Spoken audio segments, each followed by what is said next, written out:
Rule 1. Coverage. Section 1. Scope. Unless otherwise provided herein, this rule shall apply whenever an electronic data message, as defined in Rule 2 hereof, is offered or used in evidence. Section 2. Cases covered. This rule shall apply to all civil actions and proceedings, as well as quasi-judicial and administrative cases. Section 3. Application of the other rules on evidence. In all matters not specifically covered by these rules or rules of court and pertinent provision of statutes containing rules on evidence shall apply. Ibig sabihin, kapag ang isang electronic data message, mga informasyon na or dokumento na nasa electronic, tulad ng email, chat, digital file, ito yung mga ginagamit bilang ebidensya sa isang kaso. And ang mga ito ay ginagamit sa lahat ng civil cases at quasi-judicial at administrative cases.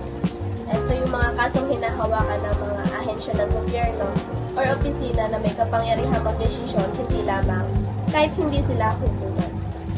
And kung may mga sitwasyon na hindi sakop ng mga rules na ito, gagamit pa rin ang rules of court at iba pang batas tungkol sa ebidensya. Rule 2. Definition of terms and construction. Section 1. Definition of terms. The purposes of these rules, the following terms are defined as follows. As A. A symmetric or public cryptosystem means a system capable of generating a secure key pair consisting of a private key for creating a digital signature and public key for verifying the digital signature. Ibig sabihin, ito yung gumagamit sila ng dalawang keys. Ito nga yung public key and private key para sa private at private at saka public. Ito yung mga ginagamit ito upang maliligtas sa mga digital na dokumento, lalong-lalo na ang mga pera. And B. Business records include records of any businesses, institutions, associations, and profession, occupation, and calling of every kind, whether or not conducted for profit or for legitimate purposes. Ito naman yung mga tumutukoy ito sa mga record ng ano bang negosyo, profesyon, samahan, at para sa legal na purpose. Good day, I am Shirley Doliage. I am the next reporter. And continuation lang po ito nung definition of terms na nabanggit kanina. Okay, so let's start with letter C, certificate. It means an electronic document issued to support a digital signature which purports to confirm the identity or other significant characteristics of the person who holds a particular key pair. Okay, so ibig sabihin yung certificate is isa siyang electronic document na ginagamit para patunayan ang pagkakakilanlan ng isang tao na pumirma gamit yung kanyang digital signature. Okay? In short, ito yung parang ID sa isang computer world na nagsasabi kung sino talaga yung nagpadala or yung pumirma sa isang electronic document. Okay? Itong certificate is mahalaga siya para mapatunayan na totoo at galing sa tamang tao yung isang digital signature. Okay? Ibig sabihin, nakakatulong to para malaman kung legit ba talaga at galing sa tamang tao at hindi peke yung ebidensya na ipinapakita tulad ng mga emails, yung mga online reports, and digital files. Okay? So, next tayo. Letter D, computer. It refers to a single or interconnected device or apparatus which by electromechanical or magnetic impulse, or by other means with the same function, can receive, record, transmit, store, process, correlate, analyze, project, retrieve and or produce information, data, text, graphics, figures, voice, video, symbols, or other modes of expression, or perform any one or more of these functions. So, alam naman po natin ang isang computer, isa siyang machine, equipment, na ginagamit para makapagtago, gumawa, magpadala ng mga information tulad ng mga documents, mga pictures, yan, mga video, nabanggit na, mga messages, yan, etc. Mahalaga yung computer dahil dito nakasave or dito nagmumula yung mga evidence gaya ng mga emails, chats, pictures, files, videos, graphics, na pwedeng ipakita sa korte bilang isang patunay.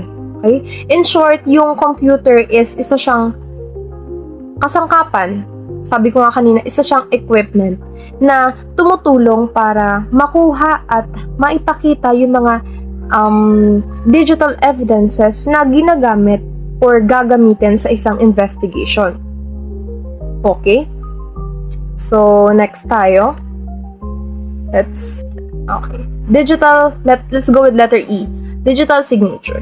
It refers to an electronic signature consisting of a transformation of an electronic document or an electronic data message using an asymmetric or public cryptosystem such that a person having the initial untransformed electronic document and the signer's public key can accurately determine, first, whether the transformation was created using the private key that corresponds to the signer's public key, and second, whether the initial electronic document had been altered after the transformation was made.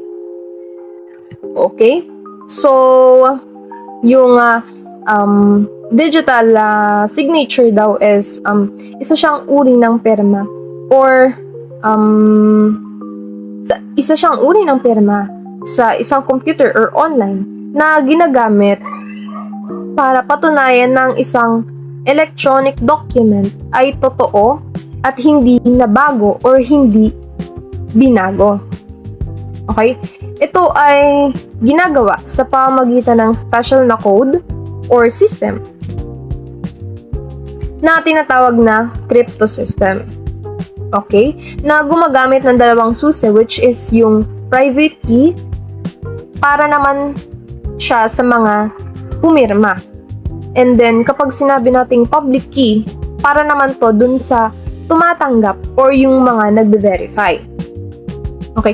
In short, kapag may digital signature ang isang document, pwedeng malaman kung, una, totoo ba yung perma. Ibig sabihin, siya talaga yung gumawa or pumirma gamit ang kanyang private key. Pangalawa naman, hindi nagbago ang document. Ibig sabihin, makikita kung may binago ba or dinagdag after niyang pirmahan or after niyang mapirmahan. Okay? So, dito sa digital signature as digital electronic evidence, I mean, yung digital signature is mahalaga siyang patunay na ang isang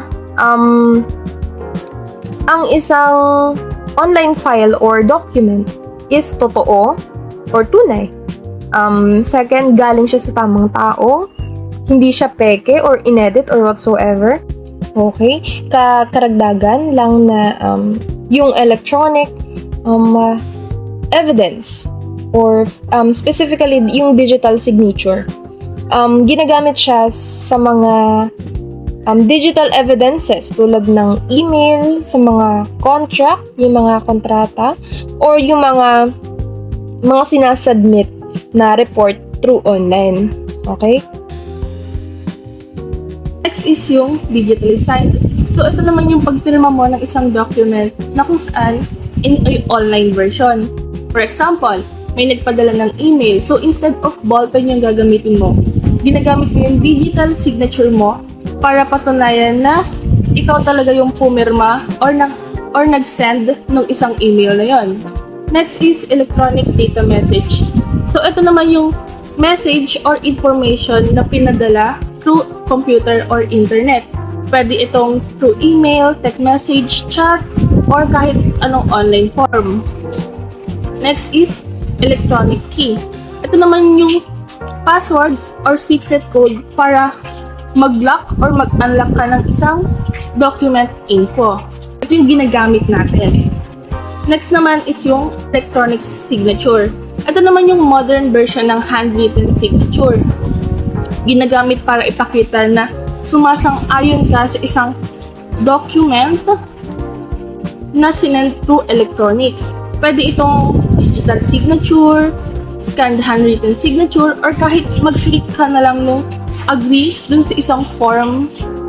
Good day everyone, I'm Harbred Antonio and I'm here to present and discuss to you electronic document.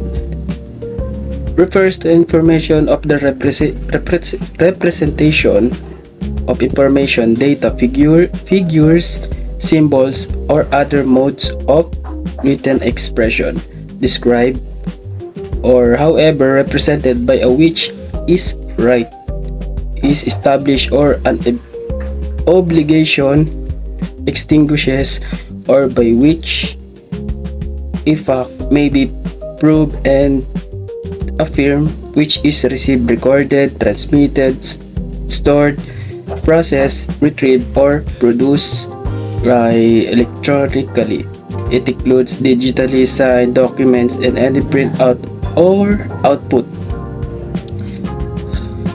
readable by sight or other means, which accurately reflects the electronic data, message, or electronic document. For purposes of these rules, the term electronic document may be used incredibly with electronic data message. So, ito ay mga tumutukoy sa mga impormasyon, pictures, or any kind of data na nasa cellphone or nasa computer. Ibig sabihin nito ay mga electronic devices, for example, yung mga transaction through online selling is one of the example of electronic document because which right establishment. So, kailangan magbayad at kailangan din na ma-deliver sa'yo like online barter. It serves as an electronic document sa mga Shopee, Lazada, TikTok, and also like emails, scan, contracts, PDFs, digital file. So, next is the electronic communication, refers to the telephone, conversation, text message, chat room, session, and other the streaming audio, streaming video, and other electronic form communication. The evidence which not is the recorded or returned. Ibig sabihin, tumutukoy sa mga telepono, conversation like video sa messenger, and also yung mga Google Meet at Zoom na ginagamit natin sa mga online classes, and also yung mga chat and text, even yung mga nagla-live sa iba't ibang social media platforms. And next is the last is the information and communication system, no? Ibig sabihin nito, it refers to a system generating, sending, receiving, storing, otherwise processing electronic data messages, and recorded on store and procedure related to the recording, storage of electronic data messages or electronic document. No, ito yung nagre-refer sa mga like cellphone, computer, kung saan ang mga application platforms no? Kung paano po may padala ng nare-receive yung mga electronic data messages or electronic documents, and also devices kung saan tayo nakapag-record or store ng mga electronic data. M. Key pair is an asymmetric crypto system, refers to the private key and its mathematically related public key, such as the latter can verify the digital signature that the former creates. N. Private key refers to the key of a key pair used to create a digital signature. O. Public key refers to the key of a key pair used to verify a digital signature. Section 2. Construction. These rules shall be liberally construed to assist the parties in obtaining a just. When we say liberally construed, ano ba ibig sabihin nun? Ang ibig sabihin nun ay malawak na or bukas na pag-assist sa mga parties, pagtulong sa isang panig para makamit yung isang makatarungan, mabilis at hindi magastos na paglutas sa kaso. Then, the interpretation of these rules shall also take into consideration the international origin of Republic Act No. 8792, otherwise known as the Electronic Commerce Act. Rule 3. Electronic Documents. Section 1. Electronic documents as functional equivalent of paper-based documents. Whenever a rule of evidence refers to the term of writing, document, record, instrument, memorandum, or any other form of writing, such term shall be deemed to include an electronic document as defined in these rules. Section 2. Admissibility. An electronic document is admissible in evidence if it complies with the rules on admissibility prescribed by the rules of court and related laws is authenticated in the manner prescribed by these rules. Section 3. Privileged communication. The confidential character of a privileged communications is not solely on the ground that is in the form of an electronic document.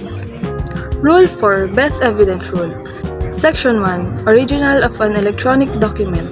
An electronic document shall be regarded as the equivalent of an original document under the best evidence rule if it is printout or output, readable by sight or other means, shown to reflect the data accurately.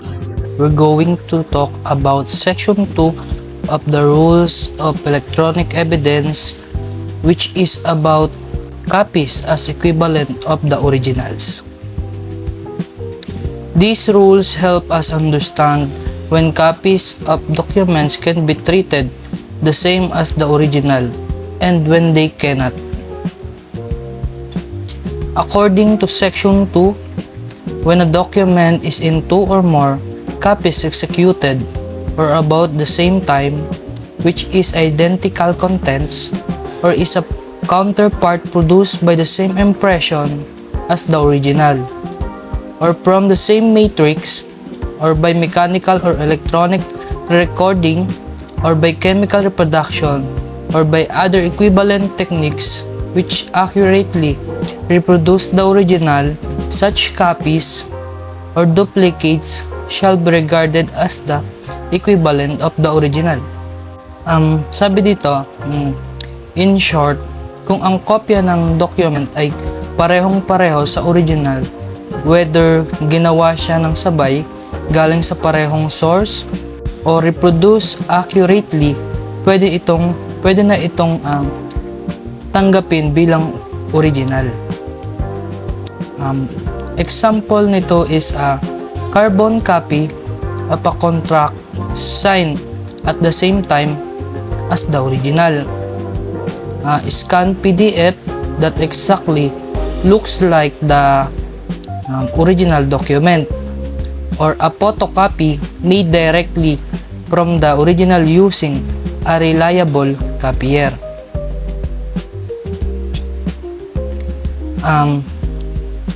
As long as these copies accurately reproduce the original, they can be treated as equivalent under the law.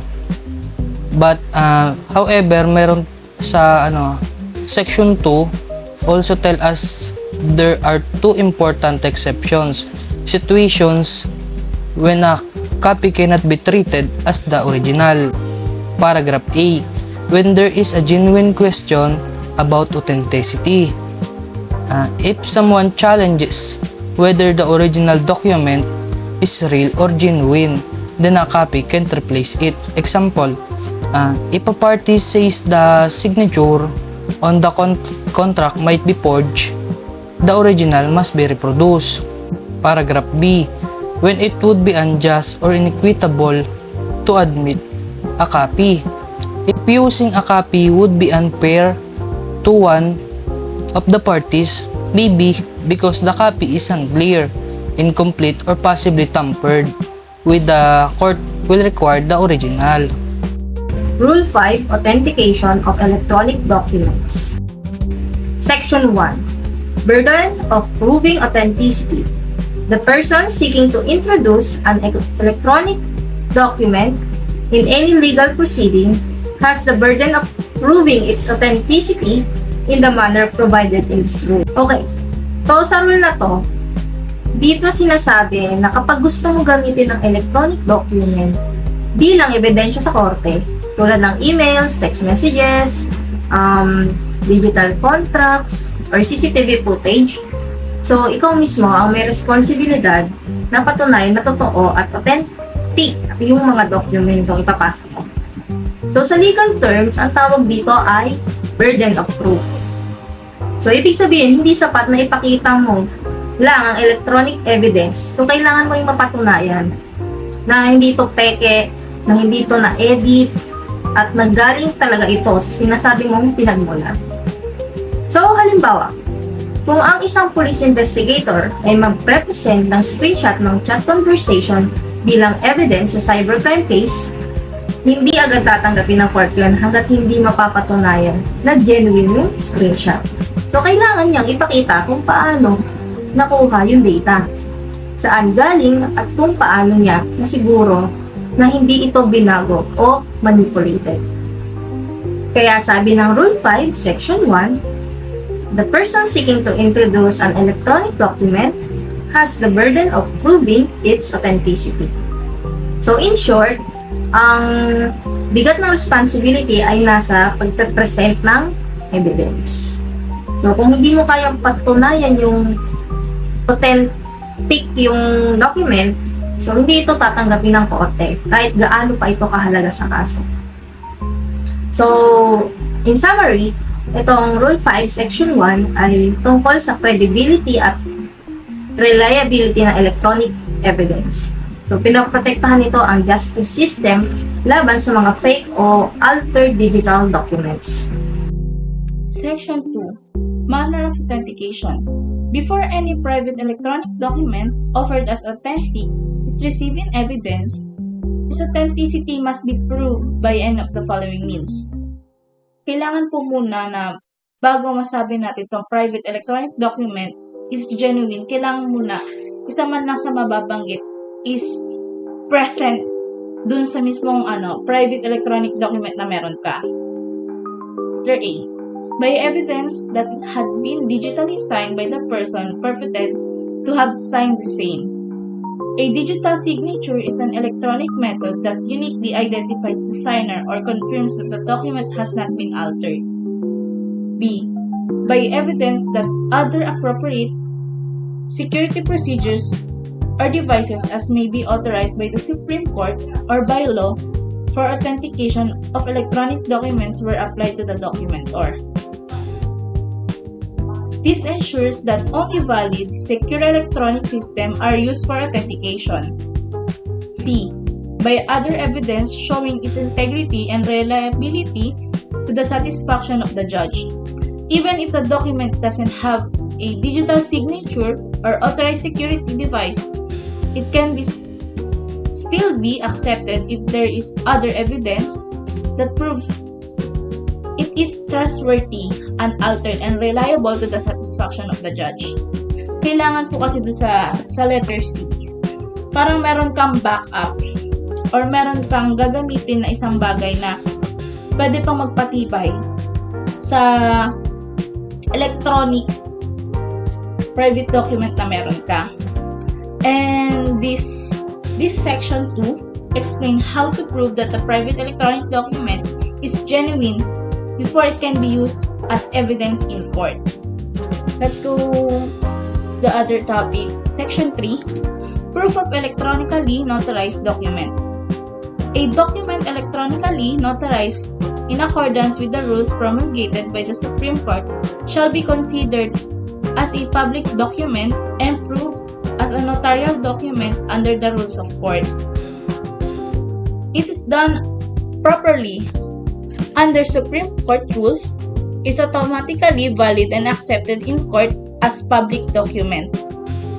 Dapat po yung electronically notarized document natin is nasa rules pa rin siya ng Supreme Court para masabi natin na yung document na meron tayo is magiging notarial document siya kasi nandun siya sa under ng rules of court. Rule 6, Electronic Signature. Good day, everyone. Today I am going to explain sections 1, 2, and 3, which talk about electronic signatures, what they are, how they are authenticated, and what presumption apply when they are verified. Section 1, Electronic Signature. This section says that an electronic or digital signature, once properly authenticated, is accepted as valid evidence, just like a person's handwritten signature on paper. In simple terms, when someone signs a document using a computer or phone, and that signature is proven to be genuine, it is legally recognized. This is very important today since many transactions and documents are now done online. So, an electronic signature is the modern version of a handwritten signature, and it has the same legal effect once proven authentic. Section 2, Authentication of electronic signatures. This section explains how to prove that an electronic signature is real or authentic. There are 3 ways to do that. A. First, by showing evidence that a specific process or method was used to create and verify the digital signature. For example, using password, codes, or verification system. B.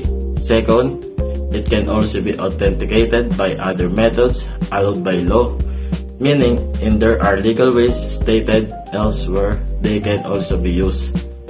And last, letter C. And third, if the judge is satisfied that the signature is genuine based on the evidence presented, it can be also accepted. In short, as long as there is proof that the signature truly belongs to the person, it is considered valid and authentic. Section 3, Disputable Presumption related to electronic signature.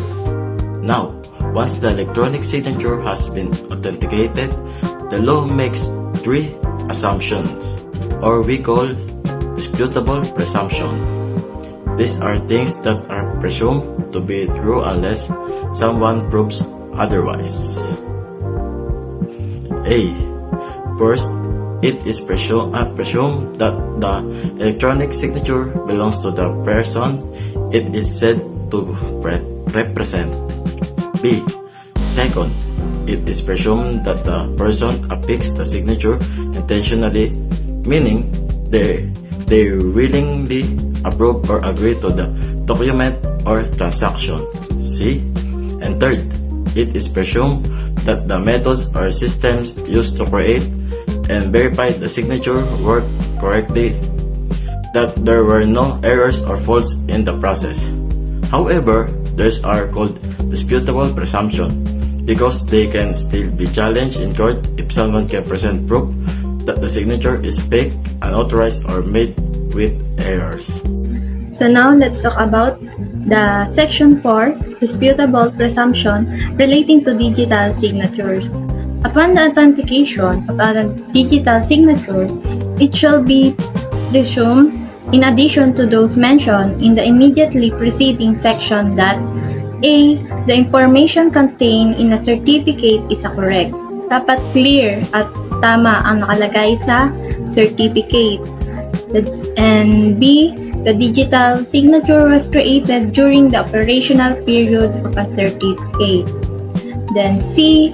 The message associated with the digital signature has not been altered from the time it was signed. And D. A certificate has been issued by the certification authority indicated therein. Rule number 7. Evidentiary weight of electronic documents. Section 1. Factors for assessing evidentiary weight. In assessing the evidentiary weight of an electronic document, the following factors may be considered. A. The reliability of the manner or method in which it was generated, stored, or communicated, including but not limited to input the output procedures, controls, tests, and checks for accuracy and reliability of the electronic data, message or document in the light of all the circumstances as well as any relevant agreement. And B. The reliability of the manner in which its originator was identified. So, factor C is the integrity of the information and communication system in which is recorded or stored, including but not limited to the hardware and computer programs or software used as well as programming errors. So, anong ibig sabihin nun? Ibig sabihin nito is dapat maayos at maasahan yung computer system o software kung saan nakasave o nagawa ang document. Kung may sira or virus or error sa program, pwedeng maapektuhan ang accuracy ng file. Example dito is, kung nag-crash ang computer habang sinusulat ang document, baka may nawalan data so baka hindi reliable. Sa factor D naman is the familiarity of the witness or the person who made the entry with the communication and information system. So, anong sabi doon? So, yung factor D, the familiarity of the witness or the person who made the entry, dapat kilala o gamay ng witness yung system na ginagamit. Kung marunong siya gumamit ng program, mas credible siya kapag sinabing, ito po ang tunay na file. Pero kung hindi niya alam gamitin yung system, baka duda ang court sa authenticity ng document. So, doon naman tayo sa factor E. The nature and quality of the information which went into the communication and information system upon which the electronic data, message, or electronic document was based or dito, ibig sabihin, tinitingnan kung gaano ka-reliable ang source ng data na pinasok sa system. Kung galing sa trusted source at malinaw ang details, mas credible. Pero kung hindi malinaw o incomplete, mahina ang weight nito as evidence. Doon naman tayo sa factor E, which is other factors which the court may consider as affecting the accuracy or integrity of the electronic document or electronic data message. So, ano nga ba ibig sabihin nun? Sabi naman dito, ang ibig sabihin nun is pwedeng tingnan ng court ang ibang bagay na pwedeng makaapekto sa katotohanan ng document. Like, kung may human error, tampering, or iba pang unusual circumstances. So, i-discuss naman natin is about Section 2 or also known integrity of an information and communication system. Sabi dito sa section 2, in any dispute involving the integrity of the information and communication system in which an electronic document or electronic data message is recorded or stored, the court may consider among others the following factors.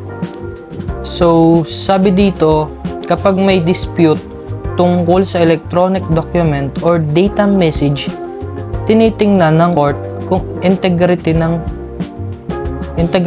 system kung saan nare-record o na-store ang document ay intact o reliable. So, dako na tayo doon sa factors ng integrity of an information and communication system. So, dito tayo sa factor A. Factor A said that whether the information and communication system or other similar device was operated in a manner that did not affect the integrity of the electronic document, and there are no other reasonable grounds to doubt the integrity of the information and communication system. Dito sa system operation, tinitingnan kung maayos at tama ang operasyon ng system at walang nangyaring error sa proseso na pwede makaapekto sa electronic document. Doon naman sa reasonable grounds for doubt, kung walang malinaw na dahilan para questionin ang system, mas mataas ang credibility ng document sa court. Paragraph B. Whether the electronic document was recorded or stored by a party to the proceeding with interest adverse to that of the party using it. Paragraph C.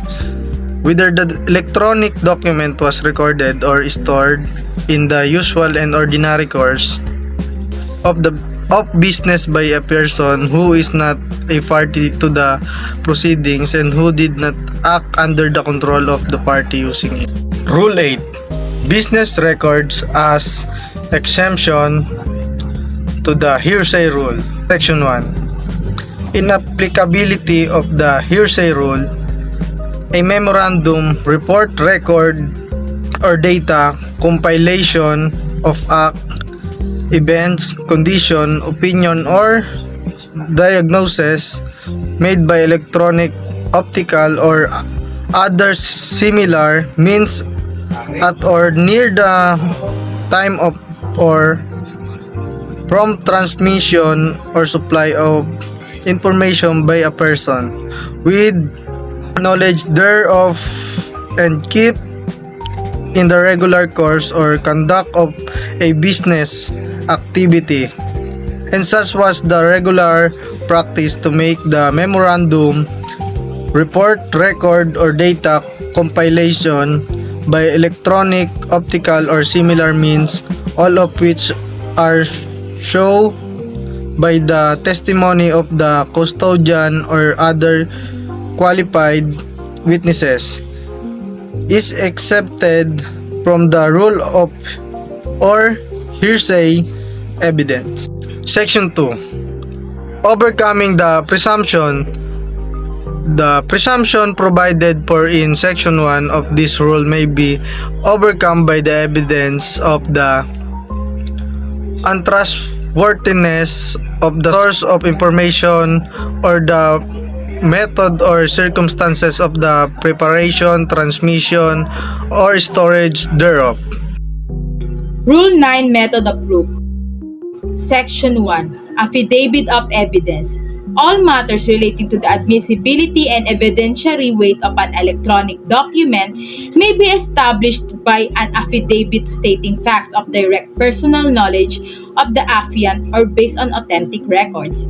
The affidavit must affirmatively show the competence of the affiant to testify on the matters contained therein. This section explains that you need to provide an affidavit to prove that an electronic document is acceptable and how much weight it carries as evidence in court. The affidavit must include facts based on the affiant's direct personal knowledge, facts based on authentic records, and demonstration that the affiant is qualified to testify about the contents of the affidavit. Section 2. Cross-examination of deponent. The affiant shall be made to affirm the contents of the affidavit in open court and may be cross-examined as a matter of right by the adverse party. This section explains the process of cross-examining the affiant in court. After someone submits an affidavit as evidence, the person who wrote the affidavit has to swear that what they wrote is true.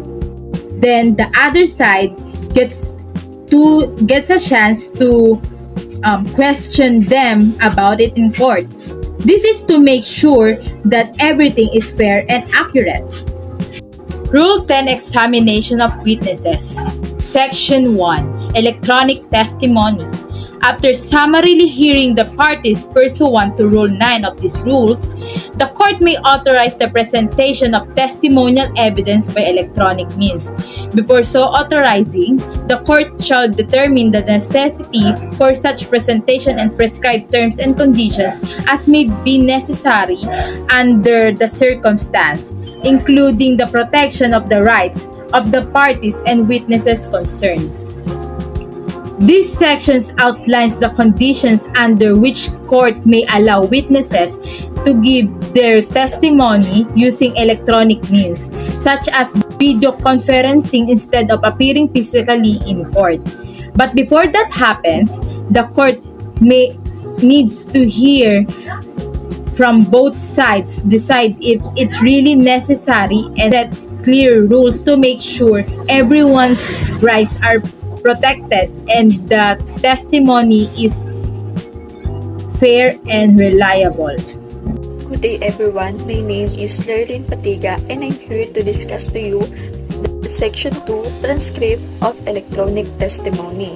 When the examination of a witness is done electronically, the entire proceeding, including the question and answer, shall be transcribed by the stenographer, stenotypes, or other recorder authorized for the purpose, who shall certify as correct the transcript done by him.